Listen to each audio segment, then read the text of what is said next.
Salam Andrologi.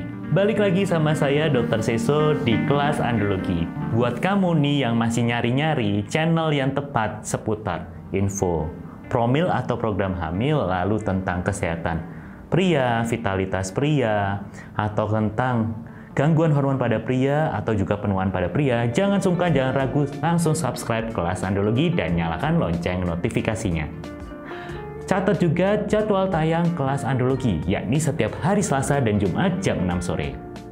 Oke, hari ini saya balik lagi sama teman saya, Dr. Eduardus Raditya, spesialis obstetri ginekologi. Kita akan bahas kupas tuntas mengenai PCOS. Apa itu PCOS? Langsung aja kita tanya. Halo Dr. Edu. Halo Dr. Seso. Nah, masih balik lagi kita ini ya. Balik lagi, topik yang lain lagi nih dok. Tentang PCOS nih. Jadi banyak nih yang lagi promil, bingung. Dok, saya terdiagnosis PCOS. Oke, sekilas PCOS itu apa sih dok? Jadi PCOS atau Polycystic Ovarian Syndrome adalah suatu keadaan gangguan hormonal pada perempuan yang menyebabkan dia gangguan haid dan juga menyebabkan terjadinya infertilitas. Gitu. Oke. Nah, gambarannya kayak gimana sih dok gejalanya? Yang paling mudah adalah terjadi gangguan haid, dokter.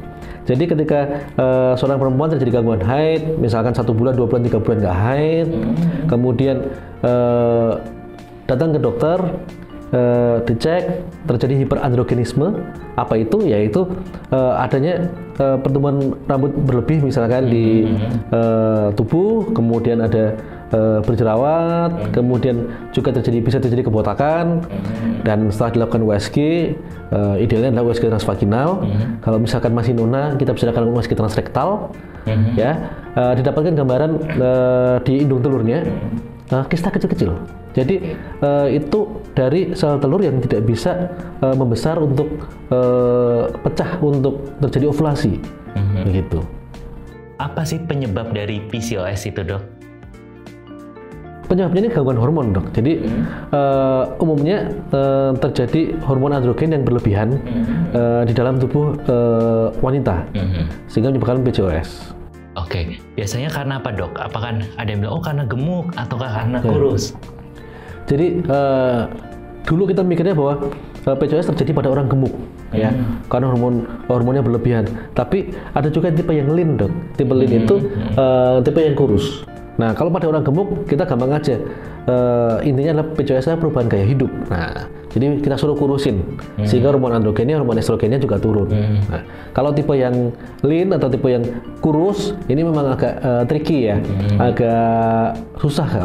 Kurus disuruh kurusin lagi. Nah, ya? kurus lagi gimana? Nah, kita harus cek pelan-pelan hormonnya, kemudian cadangan sel telurnya bagaimana. Oke, ada nggak dok peran dari faktor genetik? Oh, ibu saya dulu kayak gini. Kita bilangnya genetik gitu ya. Genetik bisa memberikan peranan untuk terjadi PCOS, tapi jangan bilang itu turunan ya. Kita bilangnya genetik, karena kalau turun kan pasti anaknya seperti itu. Ibunya PCOS, bisa saja anaknya juga PCOS, tapi belum tentu. Oke. Gitu. Oke dok, lalu gimana sih tips-tips untuk pasien yang PCOS? Nah, jangan buru-buru pakai obat ya PCOS. Yang prinsip utama dari penanganan PCOS yaitu mengubah gaya hidup dong.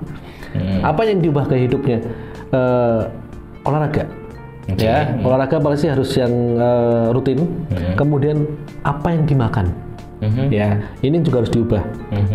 Jadi kita harus bikin pola gaya hidup yang sehat. Tapi tolong jangan menggunakan obat-obat diet. Jangan obat diet. Kenapa dok?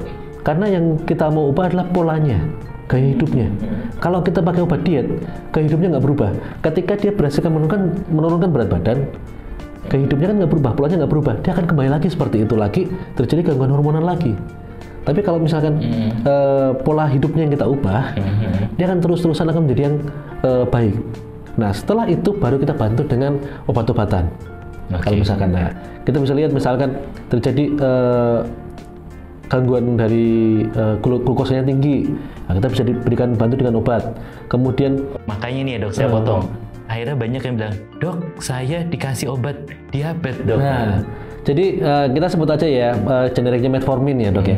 Ini adalah salah satu terapi yang bisa kita gunakan untuk membantu mengubah gaya hidup, itu satu. Yang kedua ada juga terjadi gangguan dari insulin ya. Itu juga bisa membantu untuk mengembalikan hormon estrogennya menjadi normal lagi, menurunkan terjadinya hiperandrogenisme tadi itu. Jadi bukan karena dikasih metformin atau obat gula terus saya tuh wah berarti saya divonis diabetes, enggak. Tapi itu memang mempunyai efek yang berguna bagi pasien-pasien PCOS gitu. Oke, biasanya dokter akan mengevaluasi, oke ini berhasil nggak sih dengan obat tuh sampai berapa lama sih dok? Kita rata-rata evaluasi selama 3 bulan dok. 3 bulan ini bisa nggak? Karena kita mau lihat dulu goalnya apa. Kalau misalkan pasien PCOS dia belum menikah, goalnya adalah mengubah gaya hidup, menurunkan gejala-gejala dari PCOS-nya itu sehingga dapat haid yang teratur. Tapi kalau tujuannya adalah untuk program hamil, nah berarti kita akan intervensi yang lebih lanjut lagi. Misalkan pakai obat hormonal nggak bisa, pakai obat-obatan lain nggak bisa, 3-6 bulan, maka kita melakukan tindakan operatif. Apa itu dok? Nah, kita bisa namanya LOD, laparoskopi ovarian drilling. Coblos-coblos itu dok? Hidung telurnya tadi yang bulat-bulat isinya kisah tadi, kita coblos lah. Kita keluarkan supaya menjadi lebih baik lagi, menjadi lebih sehat lagi. Itu tujuannya. Oke, berarti apakah PCOS bisa hamil alami dok? Nah, selama bisa melakukan terapi, mengubah gaya hidup dari awal, kemudian terjadi sel telurnya matang, otomatis bisa hamil alami dok. Tapi kalau misalkan males, ya susah juga kan. Oke, itu dicatat ya berarti ya buat ibu-ibu. PCOS bisa hamil alami asalkan itu dikontrol, betul ya? Betul. Ada sel telur yang matang, kebetulan spermanya bagus, bisa hamil alami. Betul ya dok ya? Betul sekali itu. Oke, akhir kata nih ya dok. Ada nggak tips atau pesan ya buat pasien-pasien yang PCOS nih? Kira-kira yang lagi promil gimana dok? Jadi kalau pasien-pasien PCOS sebaiknya sabar. Ya, jangan buru-buru pengen sel telurnya harus langsung mateng atau pengen buru-buru melangkah ke tindakan selanjutnya. Karena apabila PCOS-nya tidak ditangani dengan baik, sel telurnya juga tidak bisa mateng, maka kita tidak akan sampai kemana-mana. Ubah dulu gaya hidupnya. Berolahraga, makan sehat, kurangin karbohidrat, kurangin juga lemak atau kolesterol. Setelah itu, dengar dokter ingin tujuannya apa, sampaikan ke dokter sehingga kita akan bisa desainkan supaya goalnya dari pasangan-pasangan suami istri yang mau program hamil ini tercapai dengan baik. Begitu dok. Oke, luar biasa Dokter Edo, penjelasannya luar biasa panjang lebar gitu ya tentang PCOS nih. Jadi kalau kalian suka jangan lupa untuk kasih jempolnya. Kalau masih ada pertanyaan jangan sungkan untuk tulis di kolom komentar.